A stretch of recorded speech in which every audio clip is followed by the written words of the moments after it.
Greetings, AMCers. John Campea here, senior editor of AMC Movie News, and I wanted to take a few minutes today to give you my thoughts on the new film, The Amazing Spider-Man. Now, The Amazing Spider-Man just broke an all-time record for Tuesday openings, taking in a little over $35 million. That breaks any pre-existing record. They're also forecasting that the film is going to make over $150 million by the end of its first weekend. These are encouraging numbers that everybody, I'm sure at Sony, is very happy about. Now listen, going into this film, a lot of people had some apprehension. I gotta admit, I had a little bit of apprehension myself. Especially because not seeing the film early, which I usually do, but I didn't get a chance to see an early screening of The Amazing Spider-Man, I heard some people express some concerns about the film who had seen it. They didn't like this or they didn't like that, so my expectations had been lowered.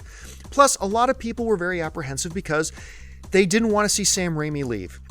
They didn't want to see Kirsten Dunst leave. They didn't want to see Tobey Maguire leave. They wanted to see Spider-Man 4, not The Amazing Spider-Man, the rebooted thing. But I was one of the few people, and I've mentioned this before, who actually thought it was a good time for Sam Raimi to move on. Look, I love the first two Spider-Men. It's not a big secret. I wasn't a fan of the third Spider-Man, but I thought a creative genius like Sam Raimi, I thought to keep his creativity going, it was time for him to move on to new stories, to keep that creative genius of his moving. And I thought it was just a good time to reboot Spider-Man. I really liked the idea of bringing Mark Webb, the director of 500 Days of Summer, in to direct it. I thought he brings a really nice touch. I love Emma Stone as an actress. I really appreciate the fact that they were doing her as Gwen Stacy instead of Mary Jane Parker. And Andrew Garfield, who I have always said was robbed of an Academy Award for his role in The Social Network, who brought all the humanity and heart to that film. I liked his casting as Peter Parker. So I go into the film with these subdued expectations because some negative things are people saying. But I'm here to tell you right now, The Amazing Spider-Man, in every single way, in every single facet, is better than the original Spider-Man or the original Spider-Man franchise. Except for maybe in the area of score. The musical score from the original Spider-Man films I thought were really quite special. And I didn't think they were all that special in The Amazing Spider-Man. But let me run down a laundry list here.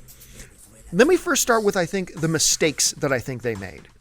I think it was a mistake for The Amazing Spider-Man to retell the origin story again of Peter Parker turning into Spider-Man.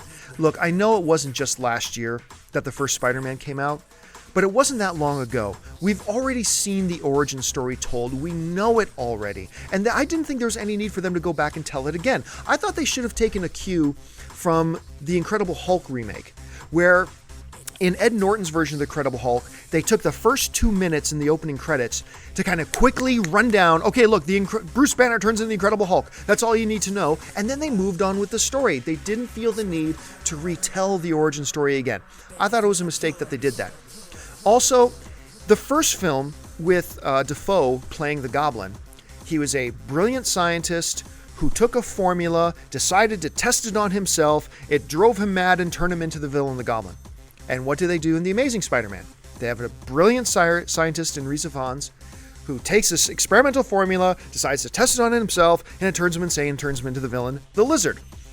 They shouldn't have repeated that process. I thought that they could have made a different decision, gone in a different direction than just repeating the same process. It was a mistake doing the origin story again. It was a mistake doing the villain the same ways.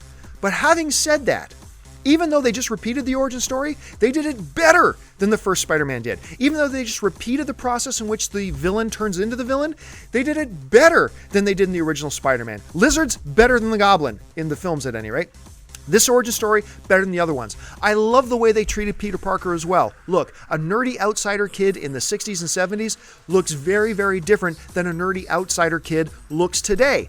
And I thought the way they took Peter Parker and turned him into the nerdy outsider kid, and what that looks like in today's context was very bold, very brave, because it's different than the Peter Parker we know in our minds. But if you're gonna take a nerdy outsider kid, this is what that nerdy outsider kid would look like today. I thought that was very bold, very brave.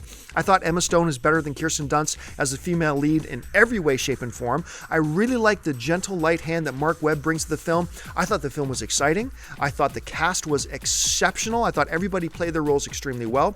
Visual effects, obviously a huge step up from the originals, but that's going back about 10 years.